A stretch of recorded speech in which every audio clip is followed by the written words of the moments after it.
Welcome to the Pregnant Bitches podcast. I'm Jessie. And I'm Amanda. And we're just a couple pregnant bitches navigating motherhood together. Welcome back to the Pregnant Bitches podcast. We are so excited for this week's episode. I know I say that about every episode, but I am excited about every episode. But here we go. Let's do it. Let's jump into it. Today, we have a very timely topic. It's all about deciding to have more kids. How do you go through that process? We're both in it right now. Yes. Amanda a little bit ahead of me a little bit behind, but we want to we've had people talk to us about it. We think about it all the time. We've had people give us advice. So we're going to jump into that. But first, we want to give a mini life update because there's been a couple things going on. Right. Benny turned 1. I know. I'm so happy. I'm so sad. It's crazy. He's not even mine, but I have all the emotions. This is on theme on the topic, but it's when you have 2 kids, your first is your first and your second is your last. It's very hard to comprehend that. Very, very hard. I feel like I'm just getting good at it. I know. I'm just figuring it out. I'm really enjoying it.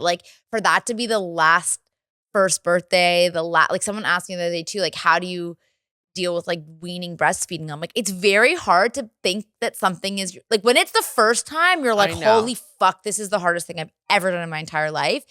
And then it's this is the last time. I know. It's it. I could totally do it again. Or I could totally fucking never do this again. Yeah. Which is it's crazy. It's crazy. It's a mind fuck. It's a big mind fuck. Other things that are going on in your life. How's the potty training update? Okay, potty training update. Arlo, I believe, is fully potty trained. We can applause. But the one thing I really want to preface, because a lot of people also they sent in the questions about potty training, what the fuck, and this, what the fuck. And I'll repeat it again over and over and over again, because I am a mom who went through potty training that lasted over a year. That's crazy. Over a year. That it can happen in a weekend. It can happen in a couple months. And it can happen in over a year. And again, I'm not being biased. I have a very smart kid.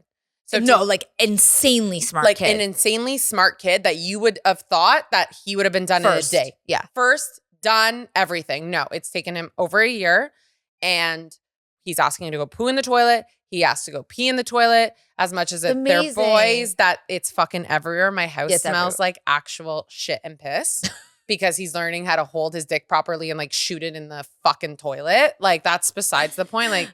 Boys. Your walls are getting painted. And what about this week when I texted you, I was bathing both of them. Oh my God, this story. I was bathing both of them and Arlo stirred up, pulled his dick out and just peed in Ace's face in the bath. And Ace is a trooper and he started to laugh. And I'm actually mortified texting Adam being this is what your boys are doing. And he wasn't even phased. He goes, haha, that's the funny. boy thing. I'm that's not funny. Nothing about this is funny. No, that's actually the funniest thing about being a boy mom is that you're seeing boys be boys from a very early age. And you're oh my, this is crazy. My life. This is our life now. Oh and I call my mom mortified, laughing, but mortified. And she goes, just wait, you have 2 boys. This is just the beginning. Just the beginning. So Literally. That's potty training update. That's great. That's I wanted to ask you, we got rings sent to us. Oh yeah. We got rings sent to us. Jessie, show it.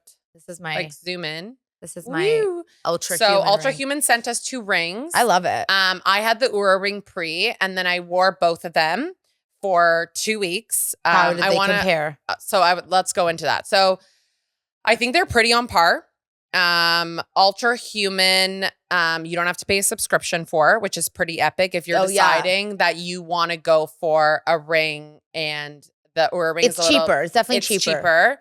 They feel the same, look the same. I wore them both for 2 weeks. I looked absolutely ridiculous. Yeah, because I literally felt like I had monitors on me everywhere. The only thing I want to say about it is that the charging doesn't last as long as the Oura ring. I know. So those are your pros and cons. So if you want something that you're spending less money on, but you're better at keeping it charged, then it's a better option. If you're worse at keeping it charged, then yeah, that's the only negative. I would say the data is amazing. The data is amazing. Tons of good stuff. It's on par. It's tracking my period, which I have an update on. Yeah.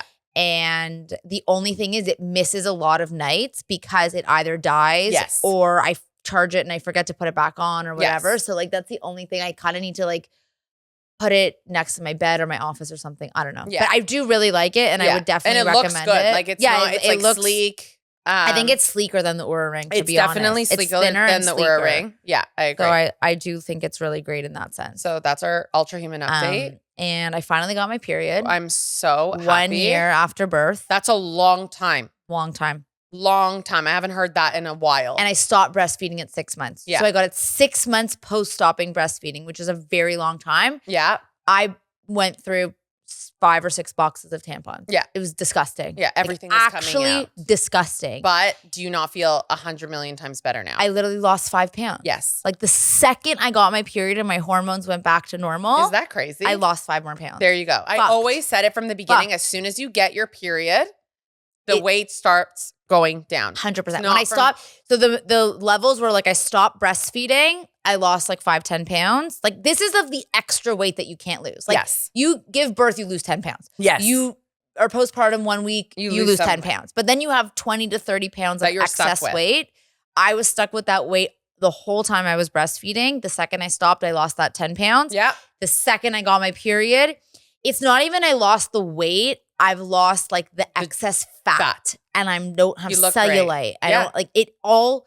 And someone even said to me the other day, they're like, you look great. I'm like, I got my period. It was me.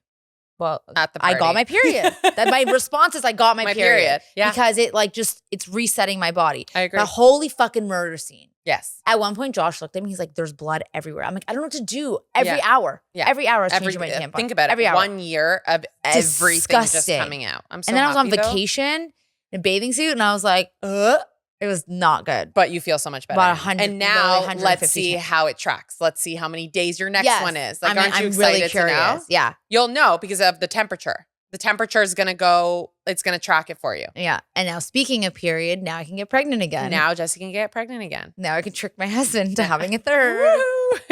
Can you imagine doing that? No, I can never. And I've heard crazy People stories. do that. People do it. Like if you're actually going to have a third kid and you are not on the same page, so help you God. Yeah, that so is help you God. really Don't fucking nuts. Don't do it. Okay, so now back to the topics. Okay, so let's go into having your third baby, having your second baby, and trying for a baby and having losses. It's like kind of like a combo of all the above because we've heard the stories. People have sent us in the stories of like, I thought I would have my second by now, and I thought that they'd be 2 years apart or 3 years apart. Yeah, like that vision of your life and like what the age gap is. I feel like people think they know what they want. Yes. But I don't think you know what you're getting yourself into. No. Because like people say, oh, I want 2 under 2 because I want to have a third. And I'm like, you're getting yourself into a fucking shit show. Yeah. Then I have other friends that have waited and their kid is going to be over 3 when they have their second baby. Yes. So they have a real kid. It's like, yes, they're not close in age, but like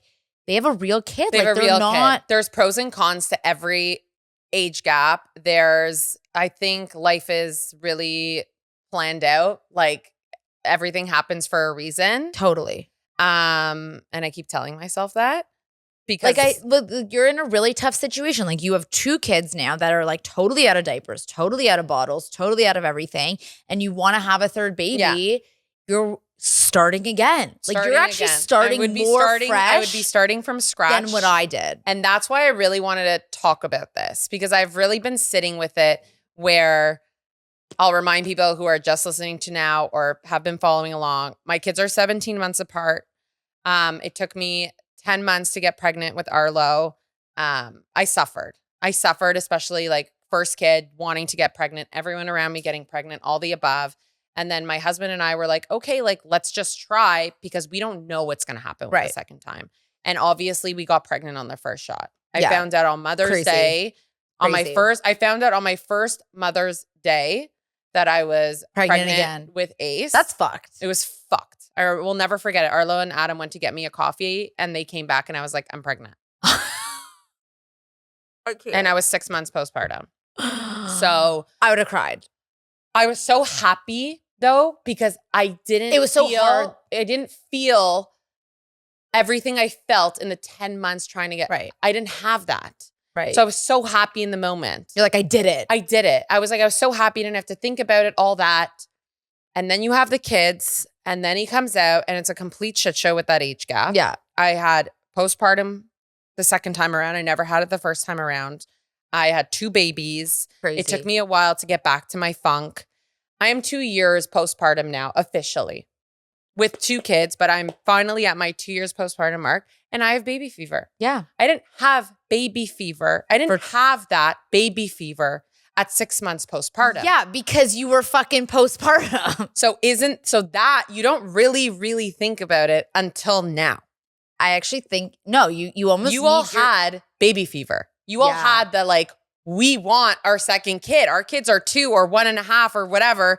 This is my baby fever now. Yeah. I understand what baby fever is now. Yeah. It's like your uterus is literally like throbbing. Like it's a weird fucking feeling. Yeah. Because like everybody on baby 1 has baby fever, Yes. right? Like you want to have your baby. You're so desperately trying. Yes. You're excited, whatever. And then like you just said, like if you have them close together, there ain't no fever. There ain't no fever. Life. There ain't no baby fever. There ain't no thinking about another baby. There ain't no nothing. You're in it. You're in the thick of it. And on baby number 1, you're in the real thick of it. And then for us, like I got pregnant like literally when my kid turned 2. Right. So I was like fevering for 6 months before that. And my husband was like, no. One day he was like, we got drunk at a wedding and we hooked up. And I was like, you're going to put a baby in me. I was like, I just know it. Yeah. And he's like, no. And like literally a day later, I'm like, I'm pregnant. Here we go. There pregnant. you go. But I actually think it's a good age gap because like I wanted the baby. I agree. I was out of diapers and bottles and stuff enough that like you're ready. I was ready, but it was all still in my face. Like I never put everything away. Like you put all your shit away. Like it is gone. Like you don't have. I have diapers. Ace is still in diapers, but he's basically he's ready. Like this summer, Ace should maybe be potty trained. Like I got my older kid out of the crib and just moved the crib over. Like I moved the chair over. Yeah. All my bottles. Like okay, I bought new bottles and stuff, but like it was still like other than the newborn stuff, which was kind of away. Like all the clothes are still kind of on rotation. Like mine, everything's away. All my baby stuff's away. There's no baby stuff in my house besides Ace in his size 8 diapers. So there's pros and cons, but then it's like I'm now in the situation where. Am I going to wait another 2 years and have I'm going to do a 2.5? I'm going to be in like the baby stage for fucking 10 years. Yes. It's a long time. It's a long time. You're in a better position where you're like, you're going to have your older kids and then you're going to have one-on-one time with your baby. And you're going to, now you'll know like you're done. And you're still like, I don't know. You can't, there's no right answer. There's no right answer. It's really hard. It's a really like big emotional, thing in your brain. It's very emotional mental mind fuck. And someone wrote in, friends say they're done and feel at peace, right? Like we know people that have had 2 and they're at peace. Done. Their husband goes and gets a vasectomy and all that. Why don't I? And I'm with her. I'm like, I'm with you. Me too. Why don't I? Why too. After 2? And I'm now, again, I'm saying, because I didn't have baby fever. I didn't have that. If my kids were 2 years apart, would I have that? But then there's you sitting there and you don't feel like you're done. See, because I think what happens is that your first pregnancy and baby, it's like, it's so traumatic as a woman. Like your body goes through so much. Like I'm talking to my sister-in-law now. Yeah. She's about to get married. So she's going to have babies. And I'm like, you're about to go through the biggest transition of your whole life. And like, she's scared. And I'm like, I remember all those feelings. I remember it. Like, what is giving birth going to be like? What is the baby stage going to be like? So then when you have your second one, you're like, I know what to expect. It's great. I know what's coming. I know the highs. I know the lows. I know what's going on. It's like your practice round. And then you're like, I know what and now I'm like fucking ready to go. Let's have 5 more. Like, not actually, but like, then you're like, the first one, you have no idea. The second one, you have some clue. By the third one, you're like, let's do this. So then I saw my friends the other day that just had their third. And I'm like, so how is it? Like, it must be crazy. He's like, honestly, it's probably 2 the to easiest 3, kid. It's not that big of a deal. That's what I've heard. 1 to 2 is the shock. I agree. 1 to 2 is the shock because that's like, parents don't get a break. Yeah. Like when you have one kid, one parent takes the kid, the other one's off, vice versa. You put your kids with a nanny. If you want to go for dinner, a nanny can watch one kid. Your parents can watch one kid. Yeah. One kid can go for a sleepover. All the above. One kid can be watched for a vacation. One kid. It's one kid. You have 4 adults sometimes. Your parents come over. There's 4 adults with one kid. Literally. We it's traveled. A dream. It's a dream. We traveled with Ziggy when he was little, and it was a joke. Me and my parents and Josh. It's actually a joke. It's a joke. It's because once you know, you know.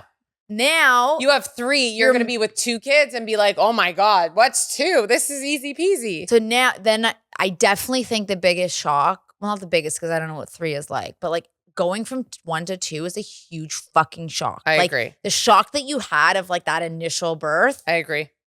Hits you because you have 2 kids screaming in your face. I was so fucked. And you're like, where do I go? What do I do? Where do I go? And no matter the age gap, it's hard. It doesn't matter. I agree. Doesn't matter the age gap because you have 2 babies. They both need you physically. You have an older and a baby. Emotionally, they need you. Physically, they need you. Like, right. You're pulled in so many different directions that like. I know. And now I have one for you. Someone wrote in, do I want a new baby or do I just miss the one I had?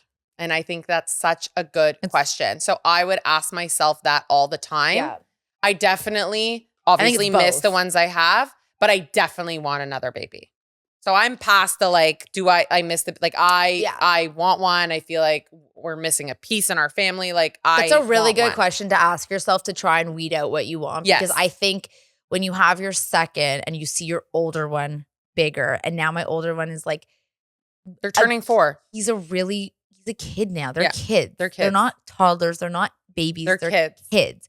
And I think when you start to see them grow up so much, you're like, oh my God, like this stage of our life is shifting. It's so fast. It felt so long in the moment, but it's so really long in the moment. It's so fast. But it's so fast. And then you're like, then you have this other little baby sitting in front of you and you're like, oh my God, this could be it. This could be it. This could be it. Like, God, I better savor everything. This could be it. And then you stress yourself out. And then logically, I'm like, do I want a 3rd kid? Or do I just want my youngest baby to stay a baby forever? And I know it's actually and I think that's what you really have to And you have to sit with it. And you really have to sit with it. I've sat with that for over a year. Right. So like, we're good. But like, you got to sit with it. And then you have to consider the longer term. Yes, that was my next thing. Wanting another baby, but can't afford it right now. So the guilt of wanting what feels impossible and breaking down the real finance fears. Yeah, I think it's like a financial fear and a time fear. Yeah.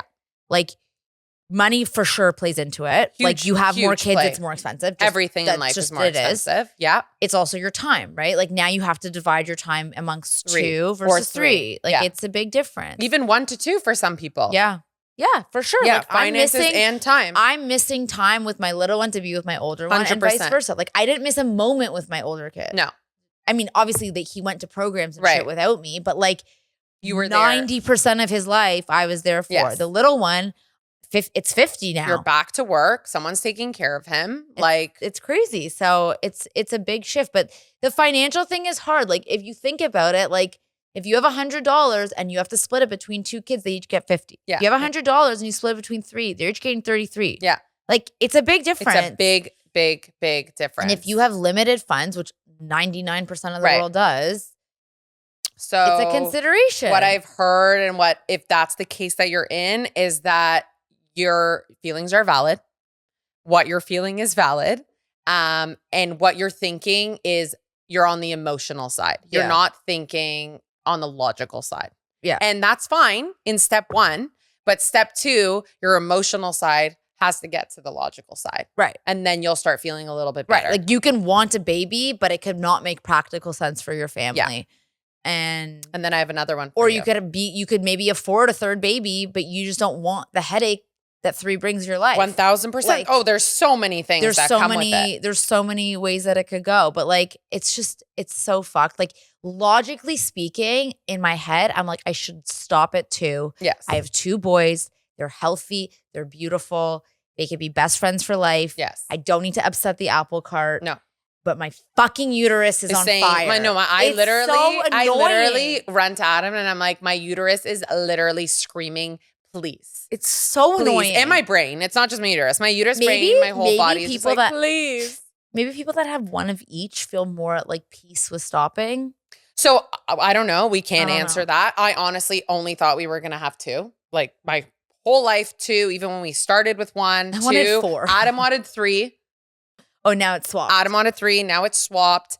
Adam wants a 3rd. He's just not ready, which is totally fair. So it's very hard. I feel like a lot more so on the male side. It's a lot more logical. Yeah. and practical because they can. They're not the ones birthing the baby. They're not the ones thinking about it. They're not the ones breastfeeding it after. They're not doing that part, but they're just thinking long term, which when we just want a baby in that moment, we just think emotionally with our heads right now. This is what I want right now. So leading into that, another question we got was when your partner doesn't want another baby. That's a tough situation. How are you dealing with grieving with the baby that will never happen? So in your brain, you really want this baby, but your partner is completely nixing you. Like it's and done. We know a lot of people that are in that boat, either 1 to 2 or 2 to 3. Yeah, like done. They don't want it. How to cope with misaligned desires. Like you really want this baby. Like in your brain, you're envisioning this, and your partner. There's not even like a I'm not ready. It's I'm not having anymore. It's a hard no. It's a hard no. And then how to get basically validation. How are you getting validation for your pain and how to ask for it? And I thought that was the best question we got. Yeah. And what's your answer? My answer to that is if you're in that state where your husband's really like saying, no, I've really thought about this. You're allowed to be upset. You're allowed to feel all the emotions. You are grieving a loss that you're not going to have. Right. A baby you're not going to have. Right. Doesn't have to be a baby physical in your face. Baby. It could be an idea in your head. It's a loss and an idea in your head of a life that you envisioned and you wanted. You're going to sit down with your partner or husband and explain that to them. And they're going to say back to you, I get it. We're not doing anything about it, but even just to validate that you feel that way. That he understands, like, I understand you're upset right now and I'm letting you ride through the emotions, but I get it. Your partner still has to be there for you. Yes. Even if you make a decision together and it's not the decision you want.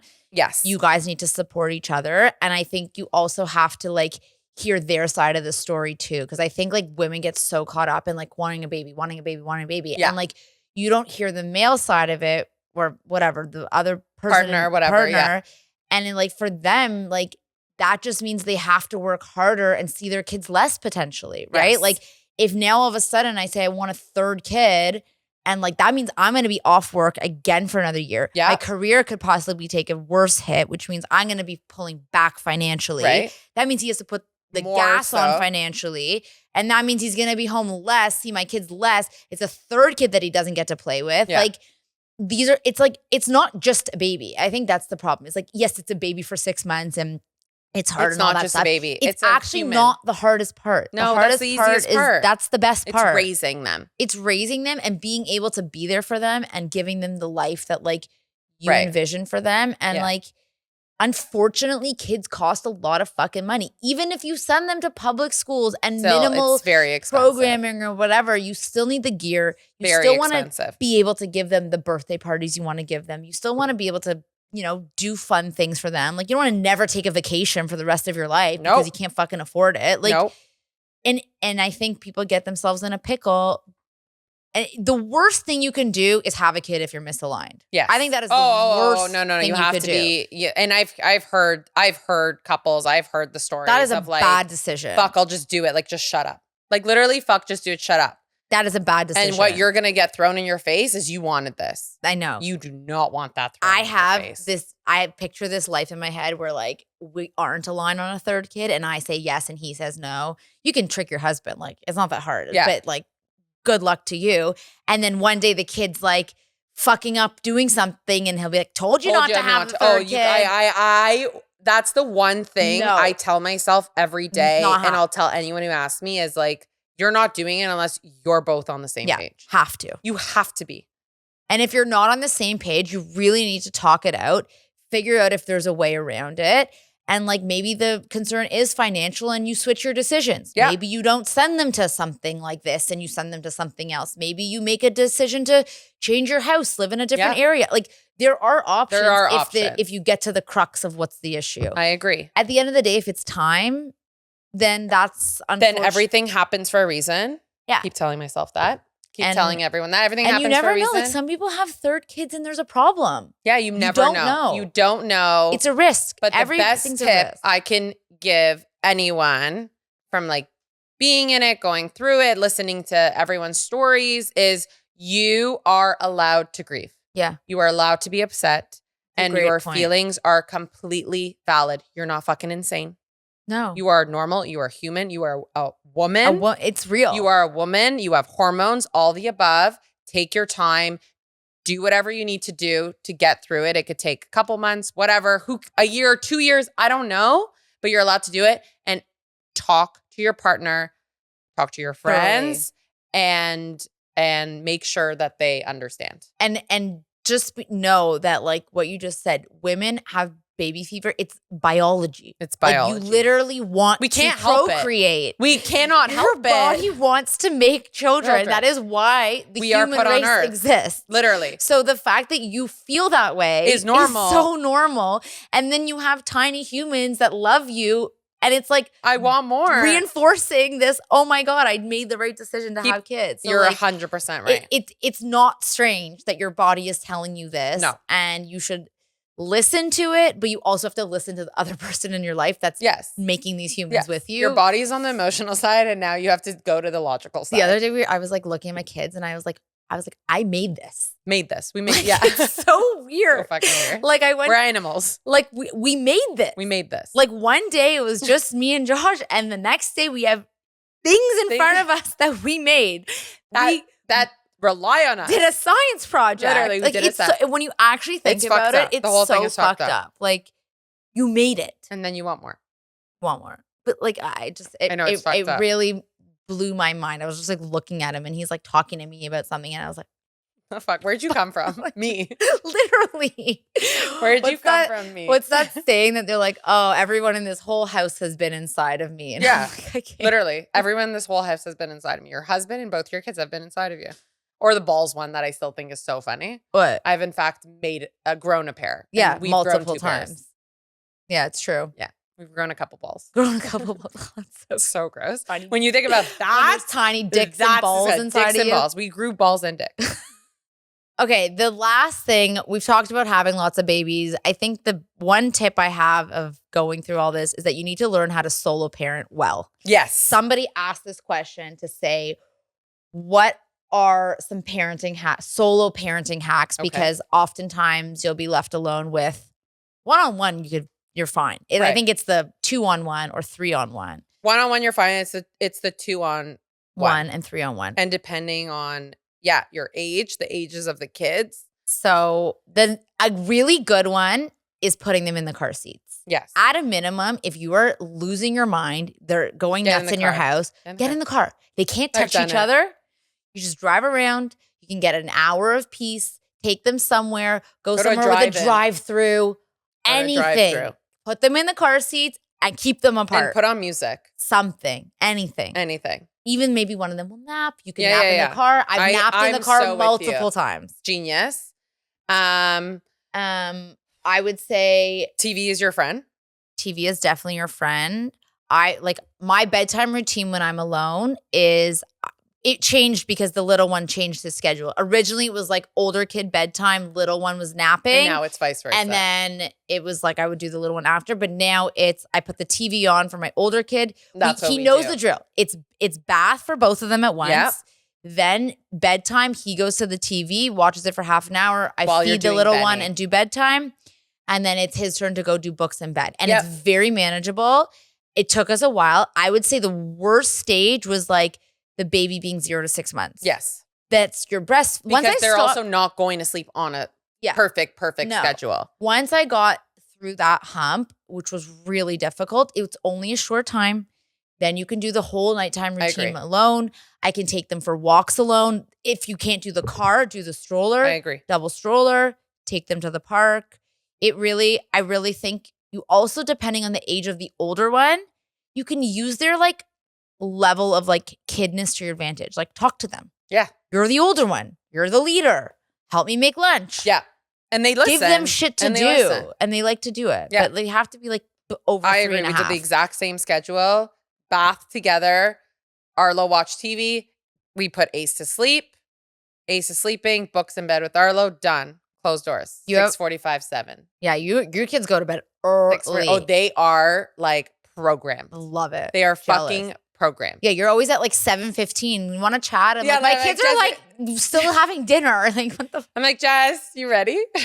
So I feel like a lot of people also get scared to have the extra kid because of the solo parenting, right? Yes. Like if you are somebody that the husband has to travel or the other partner has to travel, or you don't have help from grandparents or nannies or whatever. Like 3 is having an extra kid, it scares you from the solo parenting thing. But I think every age is tough, but like the older the kid gets, the more independent they are. Yes. Like right now, I can totally play with my baby while my 4-year-old, almost 4-year-old, sits and plays by himself. And he is so happy. Yes. It's not like I'm punishing him or whatever. He's independent now. He wants to play by himself, so I can play with the baby.